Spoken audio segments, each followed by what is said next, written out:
Bonjour et bienvenue dans cette première vidéo bricolage.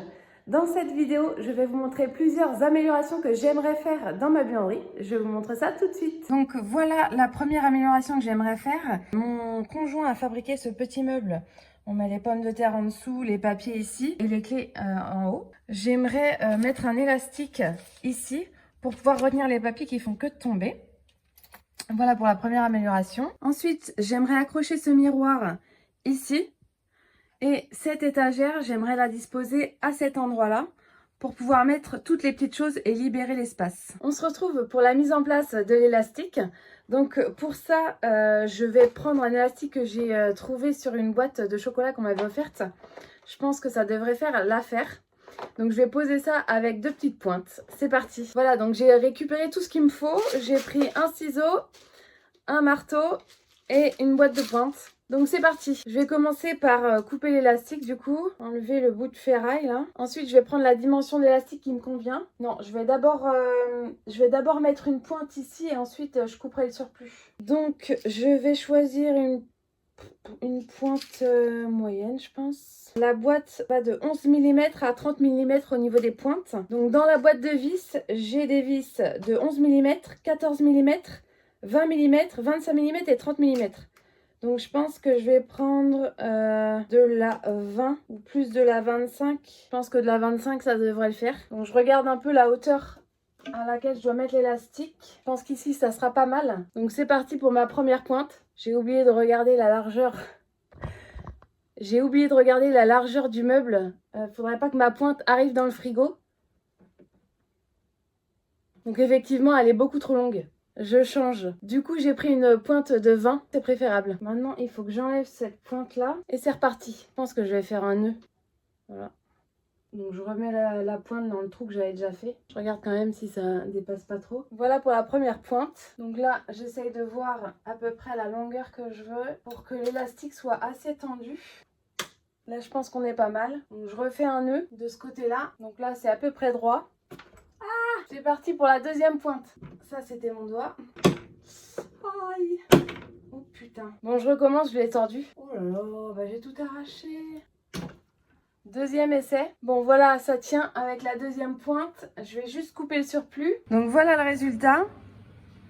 J'ai quelques petits accros de peinture ici, mais bon, rien de méchant. En tout cas, ça tient.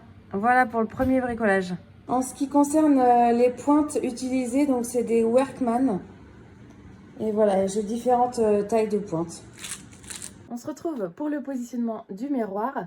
Donc avant ça, j'ai fait mes petites recherches sur internet pour le choix de la cheville et de la vis. Donc pour la cheville, pour un port inférieur à 20 kg, on va partir sur une cheville entre 3 et 5 mm. Et pour la vis, ça va être un diamètre qui va être inférieur à 1,5 du diamètre de la cheville. Donc je vais partir sur une cheville de 5. Donc la vis, je vais partir sur un diamètre de 4 à peu près. Au niveau de la longueur, la vis doit dépasser de 5 à 10 mm de la longueur de la cheville. Donc sachant que c'est du placo ici, et je le sais parce que c'est mon chéri qui l'a posé, le placo fait 13 mm d'épaisseur. Donc je vais partir sur une cheville de longueur 25 mm. Et pour la vis, je vais donc prendre entre 30 et 35 mm. Mais comme je veux visser directement dans la corde et éviter que la vis se voit, donc je vais la planter directement dans la corde, je vais rajouter 5 à 10 mm pour l'épaisseur de la corde en fait. Donc je vais chercher tout ça. Donc ce que je vais commencer par faire, c'est de faire un marquage là où je veux percer. Donc je pense que je vais le positionner au milieu de la fenêtre. Donc je commence par prendre mes mesures. Donc ma fenêtre fait 66 en largeur. Donc je vais positionner le miroir à 33 au milieu. Au niveau de la hauteur, pareil, je vais le centrer. Et donc là, je viens faire mon petit point. Donc là, j'ai positionné un fourret de diamètre 5 pour pouvoir percer. J'espère que je l'ai pas fait trop haut. Donc voilà, le trou est fait. Maintenant, je vais positionner ma cheville à l'intérieur du trou. Donc là, je vais venir la plaquer contre le placo délicatement. Et maintenant, je vais venir positionner mon miroir avec la vis. Donc là, j'ai positionné ma vis dans la corde et je vais venir visser. Ça n'a pas tenu. Donc voilà, j'ai réussi. Et voilà, le miroir est posé. On se retrouve pour l'étagère. On se retrouve pour fixer cette étagère juste ici. Alors j'ai déjà sorti tout le matériel nécessaire. Donc je voulais me servir du laser de chez Lidl puisque mon conjoint a caché le sien de meilleure qualité. Mais du coup il ne fonctionne pas, il fait que de clignoter. Je ne sais pas comment ça se fait. Donc je me suis dit que j'allais me caler sur la crédence, que j'allais caler les équerres au niveau de la crédence. Comme ça je n'aurai pas de problème d'alignement. Donc je vais commencer par marquer mes équerres avec un crayon et ensuite je viendrai percer. Donc mes calculs sont faits. Je veux me centrer par rapport au meuble du dessus. Donc, la longueur du meuble fait 60 et l'étagère fait 55 en longueur.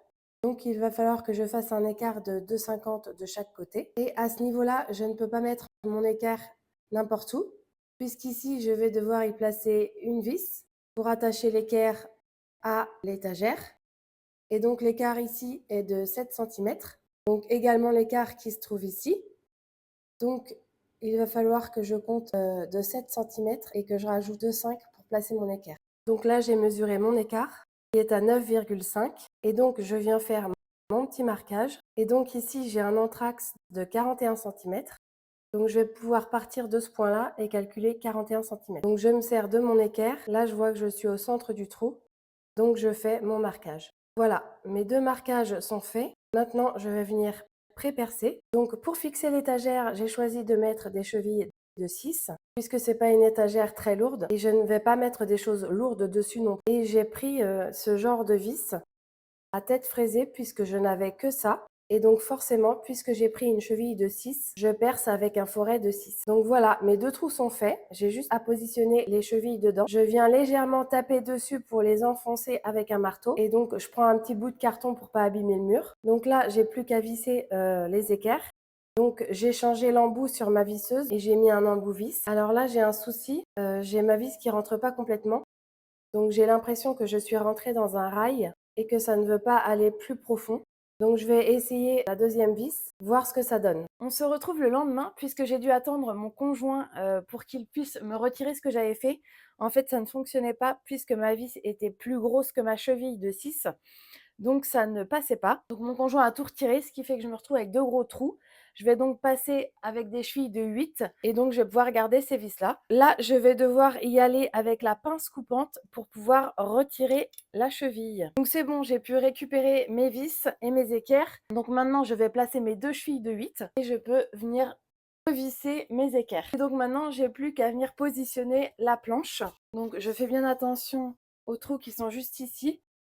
Ils vont venir sur le devant et donc je vais venir mettre les deux petites vis fournies avec l'étagère juste en dessous pour pouvoir fixer la planche aux équerres. Je vérifie bien sûr avec le niveau. Et donc là, c'est bon, je suis bien à l'horizontale. Cette vidéo bricolage est maintenant terminée. J'espère qu'elle vous aura plu. N'hésitez pas à vous abonner pour suivre mes prochaines vidéos bricolage et je vous dis à bientôt.